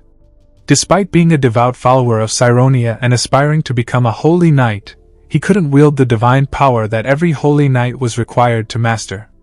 In fact, he couldn't even sense it. As a result, while all of his peers mastered divine power and became holy knights, Roque remained a trainee for many years. That number stretched beyond 8 years, and just when he was about to give up on becoming a holy knight due to his inability to harness divine power, he met her. She, who always wore a serene smile, with eyes that seemed to burn like flames, was the first to say these words to the despairing Roque. "Believe in the moon." At first, Roque didn't understand what she meant. He couldn't see the difference between believing in Cyronia, the goddess of the moon, and simply believing in the moon. But at that time, Roque was desperate, and he held on to those words as though grasping at straws. He believed in the moon because, at that moment, he was beyond desperate. And after several days of continuous prayer, Roque, who had never once been able to harness divine power in the past 20 years, was able to use it for the first time that day, finally becoming a holy knight. Although Roque was overjoyed at suddenly being able to wield the divine power he thought he could never attain, his joy was short-lived as he began to doubt the nun. At least, for someone like Roque, who was born and raised in Rosario and had devoted his life to Cyronia, gaining the ability to use divine power was truly something to be happy about. But on the other hand, he began to wonder if he had strayed into the path of heresy. After all, the reason he had gained divine power was not because he had worshipped Cyronia, but because he had placed his faith in the moon. However, amusingly, as time passed, Roque's doubts gradually faded. The reason was simple. The divine power he had gained by believing in the moon was no different from the divine power that came from worshipping Cyronia. All the powers granted through faith in a deity worked exactly the same, without a single discrepancy. The sacred tools permitted under the name of the goddess also gleamed brilliantly in Roque's hands, further proving that his divine power was genuine. Even so, the lingering doubts in his heart persisted, and eventually, Roque asked the nun why she had told him to believe in the moon. Her answer, however, had nothing to do with heresy, religion, or complex theology. Faith comes from invisible belief, but that takes too long. It's much easier for most people to find belief in something that they can see. That's why I suggested it. The goddess in the heavens may not always be visible, but the moon is always by our side, and after all, the goddess Cyronia is the moon. It was simply a story about faith. It was a way for people, who always carried doubts in their hearts, to believe more firmly in the divine. With that answer, Roque erased the doubt from his heart. And he thanked the nun. He sincerely felt gratitude toward her, for helping someone like him, who was full of doubts, to believe in the divine.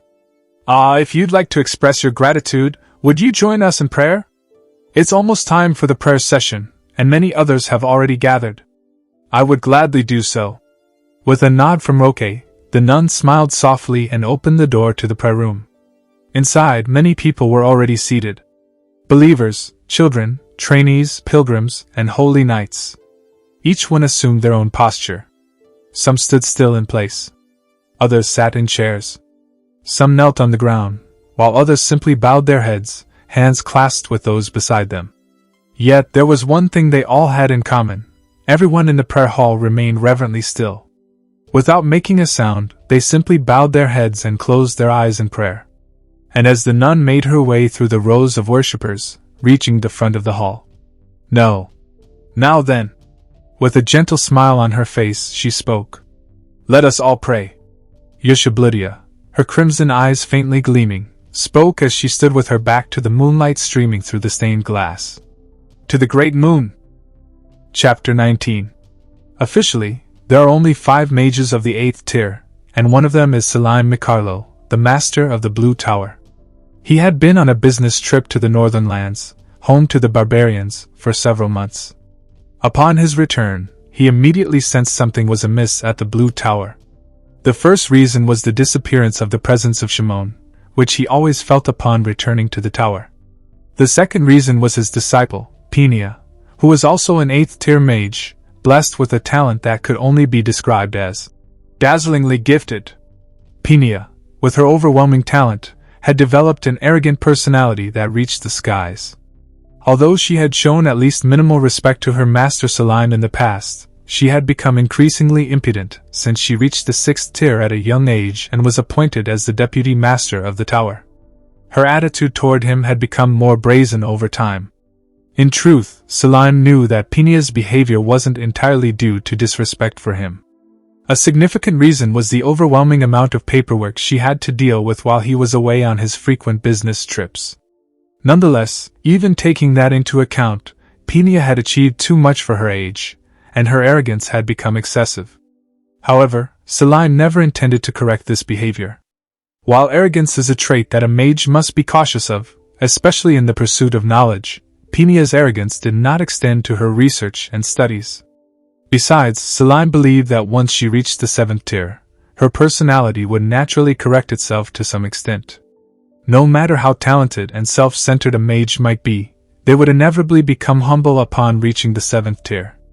At that level, one begins to realize how insignificant their past achievements truly are. And so, Selim had left her be, until now. "You're telling me that Count Palacio came and sealed Shimon?" Selim asked. "Yes," Penia answered weakly. Selim stared at his disciple. Her usual fierce eyes, which never softened even in front of her master, were now filled with uncertainty. She spoke cautiously, as if wary of something, a very unusual sight. "The Count used the oath of magic to seal Shimon, so I can't talk about how it was done."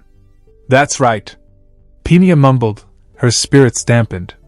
Selim, noticing her unfamiliar demeanor, let out a sigh and thought about Count Palacio. Unfortunately, there wasn't much information about the Count in his mind. The Blue Tower was far from the kingdom of Asteria, so what little he knew came from rumors a few years ago. He had heard that the current Count Palacio had murdered all his brothers to claim the title. That was the extent of it. Yet, Selim couldn't help but feel increasingly curious about the Count. He knew that Peenia wasn't one to easily bend her arrogance, and her talent only reinforced it. If someone managed to humble her, there was only one possible explanation.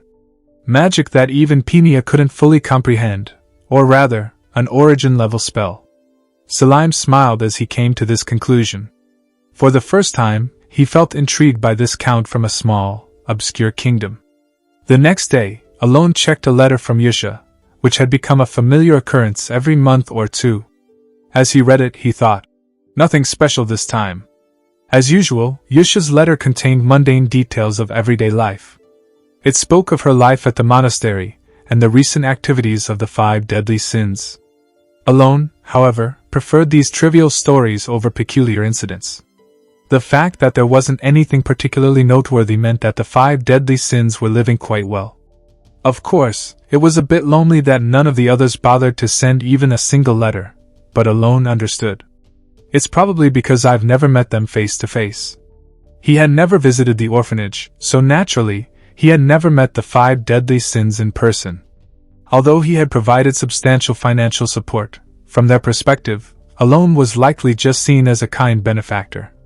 In fact, he figured they might not even think of him as a benefactor, but rather as just some nice guy from the past. Still, it didn't bother him much. His goal was never to win the affection of the 5 deadly sins. His primary aim was to guide them down the right path, ensuring that they wouldn't destroy the kingdoms. Since that goal had already been achieved, there was no need for regret. Even so, Alon couldn't help but feel a little sentimental. Despite his indifferent exterior, a faint smile of satisfaction crept across his face as he read Yusha's letter. The others had never sent a letter from the very beginning, but Yusha, despite living a nun's life, had consistently written to him once a month. It wasn't much, but the thought of it warmed Alon's heart.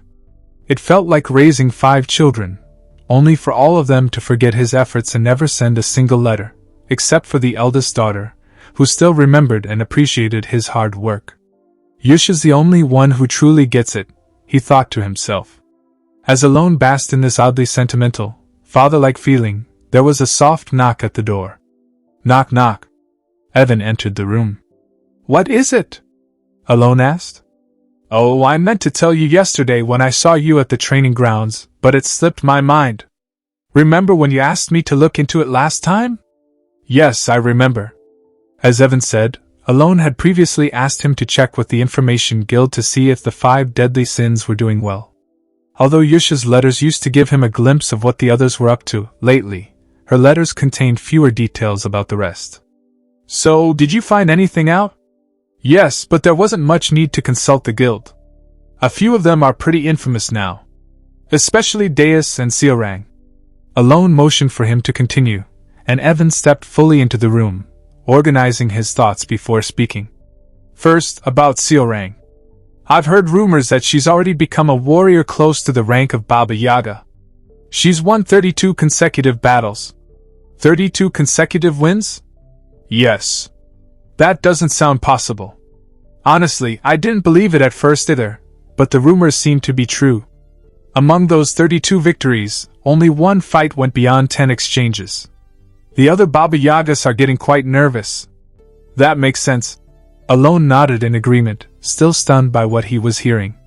The title Baba Yaga was an honorable rank in the colony, and there were only 4 individuals who held that title at any given time. The title never increased in number. Therefore, if Seorang managed to reach the record of 100 wins required to challenge for the title, one of the current 4 would have to face her. If I recall correctly, wasn't the Lion King the fighter with the most consecutive wins in colony so far? Yes, that's right. He had 41 wins, if I remember correctly. Evan confirmed. She's only 9 wins away from surpassing the Lion King. Exactly. Evan nodded as Alon pondered, momentarily imagining the Lion King, who joined as a companion in one of the games. It was then that Alon realized just how absurdly talented the 5 deadly sins were. The colony was home to not only common warriors but also formidable ones. Despite being a military powerhouse that heavily relied on its fighters, even the surrounding kingdoms hesitated to pick a fight with them. Maintaining such a winning streak in a place like that was proof of her talent, and as Alone pondered this with a surprised expression, Evan continued speaking.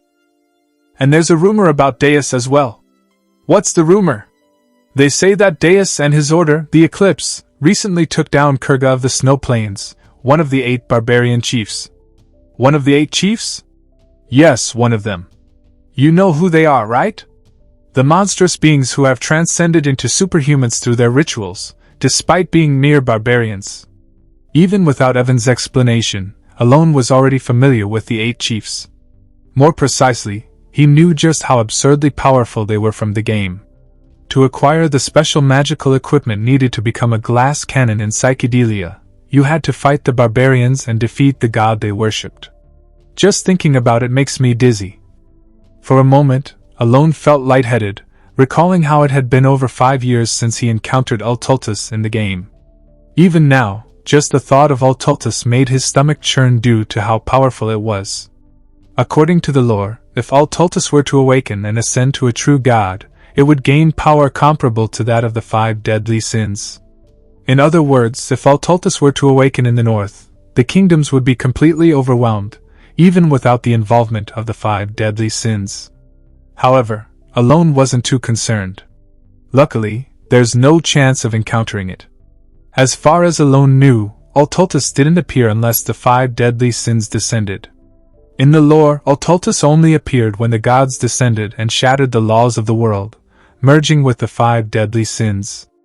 Unless a god descended and broke the laws of the world in a way that even Alone couldn't foresee, there was no reason for Ultultus to appear. Deus is doing quite well for himself, then. It's not just that. Successfully defeating a chief that even a Master Knight would struggle with has put him on par with the likes of Reinhardt, the Sword Master. Upon hearing this, Alone felt a slight pang of regret. Maybe I should have visited him at least 3 times a year? Thinking about how sweet it would have been to benefit from the connections with a Master Knight, Alone pushed aside his bittersweet thoughts and listened as Evan updated him on Ryan, who was now working as an appraiser in the Labyrinth City. The Black Imprint? Yes. Ryan's shop specializes in imprinting black marks that enhance relics' abilities. That's interesting. Intrigued by this ability, which he hadn't encountered in the game, Alone marveled for a moment before asking about the last remaining member. What about Layden? In truth, Alone had asked Evan to investigate the 5 deadly sins mainly because of his curiosity about Layden. Although Layden had lagged behind Seorang, Alone had lost track of him about half a year ago when Yisha's letters stopped mentioning him. Of course, he wasn't too worried since he'd heard that Layden had safely arrived in Raxus and was learning the ropes. But the fact that there had been no updates since then made him curious. However, I haven't found any concrete information on him yet. The Information Guild has some leads, but they asked for a bit more time, about a week, to verify whether the information is reliable. I see. Alone nodded, feeling a slight sense of curiosity, but he accepted Evan's explanation. 2 weeks later, while Alone was, as usual, researching relics in his office, he found himself debating whether or not to attend the Asteria social gathering, held every 3 years and attended by all the nobles. He was contemplating this while staring at the invitation when, "Count!" The door suddenly burst open without so much as a knock, and Evan rushed in. Alone was about to say something when, "Layden! It seems he's become a pirate." "What?" Alone's face froze at Evan's next words. "Have you heard of the 7 Islands? Are you talking about the place where the 7 great pirates dwell near Raxus?" "Yes. Apparently, Layden has become the captain of the largest of those islands, ruling over it entirely." "Really?" "Yes." Hearing Evan's confirmation, a particular internet post flashed through Alone's mind, a post he had seen long ago about a child who, after receiving 8 years of consistent UNICEF donations, had gone on to become a Somali pirate. Alone, now frozen with the realization that Layden had turned into a great pirate, felt like he could truly empathize with the writer of that post. Chapter 20. Just to be sure, what's the chance that the information is wrong? It seems there is none. Listening to Evan's words, Alone thought. Why did Layden suddenly become a pirate? The reason Alone sent Layden to the port city of Raxus was partly due to his unique talent for tracking, but also because he belonged to the Sea God clan. In the game's setting, the Sea God clan was extremely rare, with only a few individuals on the entire continent. Although they looked similar to humans, their true identity was difficult to discern at first glance. However, Alone, who had played through the game multiple times and delved into the lore, knew that Layden was part of this clan, which is why he recommended the treasure hunter profession to him. As a member of the Sea God clan, Layden could breathe underwater, and with his tracking ability, Alone figured that if he could retrieve submerged relics, he would easily make money. On top of that, the nature of a treasure hunter meant that once you struck gold, you could live a comfortable life, so Alone even gifted Layden a relic specialized for tracking. But now, Layden had become a pirate. Not just any pirate, one of the great pirates of the 7 archipelagos. He's now a bigger figure than the Count of Palacio ever was. Indeed, Evan agreed. The pirates of the 7 archipelagos were technically more like lords ruling over their respective islands, each of which could be considered a small domain. Moreover, their naval combat prowess was so formidable that even the Empire, known for its military might, couldn't look down on them.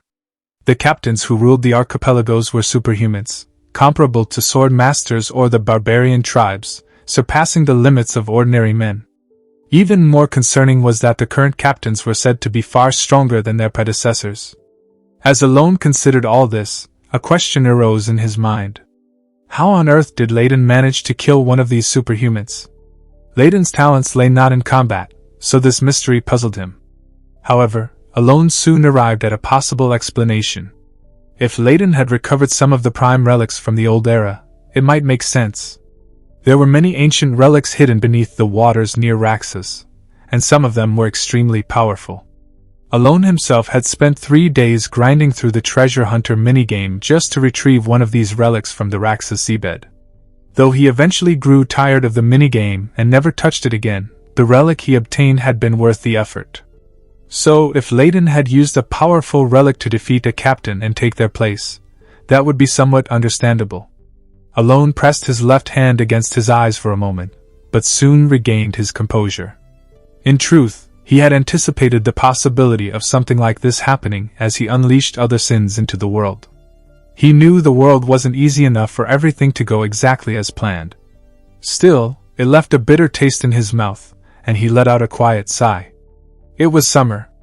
Beyond the Sea of Raxus, a vast maritime city in the de facto heart of the Duchy of Korkia, lie 7 archipelagos. These 7 islands, known as the 7 archipelagos to the people, were originally ruled by the first pirate, now remembered as the Pirate King, Chaldean T. Braven. However, after Chaldean's untimely death due to heart disease, the 7 archipelagos were divided among 7 rulers, each ruling their own island, passing their reign down through the generations. This region has since become known as the Pirate Haven of the 7 archipelagos.